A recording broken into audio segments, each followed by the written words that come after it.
this has been such a really good experience for me. Not only did I make something like that with my bare hands and stuff, but it also helped my health.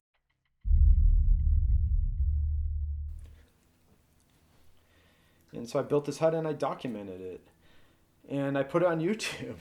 And then I'm also like, this has been such a really good experience for me. Not only did I make something like that with my bare hands and stuff, but it also helped my health because at the time I was doing a job that required a lot of sitting, and the sitting is like what they say is the new cigarette smoking. It's really bad for your health, and I really notice it very quick with myself. My body's made to move. I don't get a lot of exercise. I suffer back pain, hip pain, knee pain. It's terrible. And so my health was declining because of the job I was doing. And but the time I was spending building the hut, it was really good exercise. Doing the digging, I had pain in my in my wrist. I think it was my left wrist for years, and it actually went away from mixing mud with my hands. After a few weeks of that, the pain was gone. And it was soon after that I saw there's a guy I follow, Valve Fitness or something. He's a fitness instructor, and in one of the videos he explains how a really good exercise for the hands and the wrists is he had a bucket or a bowl of rice, and you just put your hands in it and just go like that for the exercise. So you exercise all the fingers and stuff. It's an exercise that you can you don't get from normal weights, from just holding a dumbbell or something. So that exercise, and he's talking about the benefits, and I commented on it how mixing mud with my hands did the same thing, and really was healing for my wrist. Yeah, it was great. It was great results, and carrying the bricks around because I had to go like under bushes and stuff, so it was really odd positions, like squatting down and scooting on my feet as I carry a few bricks at a time, and so just all that exercise was just so beneficial to me, so it had the health benefits. And so even though, some people were against me doing it, I'm like, well, I could pay for a gym membership and go to a gym and accomplish nothing. I mean, you're lifting weights, but it's not producing it. You're not creating anything. You're just lifting weights for the exercise. And this way, I'm getting exercise and I'm making something. I mean, if you think about it, did gyms exist, 10,000 years ago? I mean, man lived such an active life that there was no necessity to exercise, His everyday activities were exercise. They were a workout. And so, I mean, even now, I hardly work out, and people swear that I go to a gym. They swear that I must go to a gym. And I rarely lift weights. I have a couple of dumbbells, and I've actually made weights out of clay and adobe, and I lift those once in a while. Society has put like certain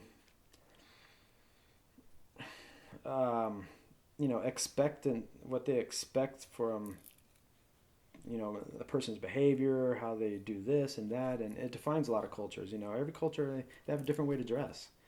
I mean, why isn't there, if man is supposed to dress a certain way, I mean, why is it okay to dress a certain way in one culture, but that way is not acceptable in another? I mean, many of the ways their dresses are very practical. Many of the way people dress in the United States is not very practical. I don't think a business suit is a practical item of clothing. It's very restrictive, and it doesn't make sense. The way women dress, especially high heels, I mean, they're just damaging their feet on purpose. I mean, it's just, it just doesn't make sense. But nonetheless, that's how you're expected to dress in this country, in this culture. Um, so I'm not too concerned about that. I, I mean, I won't go to church wearing nothing but shorts.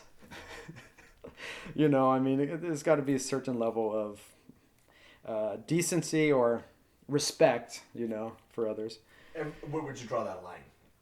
Well, I don't see it wrong wearing sandals to church, but most churches would see it as wrong. Jesus wore sandals, so that's my comeback. you know, I think it would be cool that if I have like meetings or interviews with people sometime in the future that I'll come in sandal or maybe just barefoot. I prefer being barefoot anyways. And when I talk about sandals, they're They're pretty basic. Like the sandals I wear are made out of tire tread, and I have straps that I made out of paracord. I actually made the sandals. And so, what's preventing you from just shunning society altogether and just because you say you're not there at your hut all the time? What would? Yeah. Well, as I mentioned before, I have a family, so my wife is like any good woman. She likes shopping and new clothes and and stuff like that. My son is a teenager. That says enough. Um, that kind of a lifestyle is definitely not in the cards for them. Um, and so if I were a single person, and when I say that, the thing is though, I probably would not have come to this point unless I had a family and struggled financially. Because as a young kid, my goals were, have a good job or business, have a nice house, have a nice car, live what they call the good life. Those were my goals. I wanted to make money. I wanted to be a millionaire by the age of 30. That's what I told people. I'm going to be a millionaire by the time I'm 30. I wasn't even close. I wasn't even close. I tried some things, but I mean, clearly none of it was really using my skills, nor was it in my heart. And I think that's a really big part of success is that it's whatever you do, you've got to love it. It's got to be in your heart. It's got to be something that it's got to feel like a mission.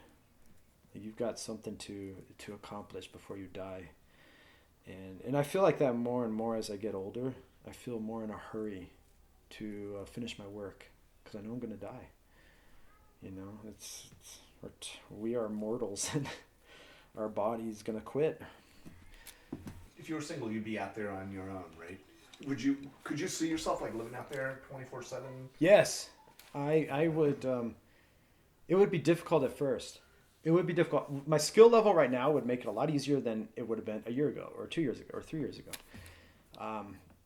But it would be, and I still want to do it. I would like to do an extended trip, an extended primitive time in the wilderness, totally disconnected from society for like a month or something. And I'm thinking, I'm pondering ideas for that, like where I would want to do it and things. And there's people that have spent years out in the wilderness, by themselves. Anyone that's done it will report that it was just a phenomenal experience and was great personal growth. No question about it. Have you talked to anybody? I personally haven't, but I've read of people that have. I've read some of their writings or I follow them on social media.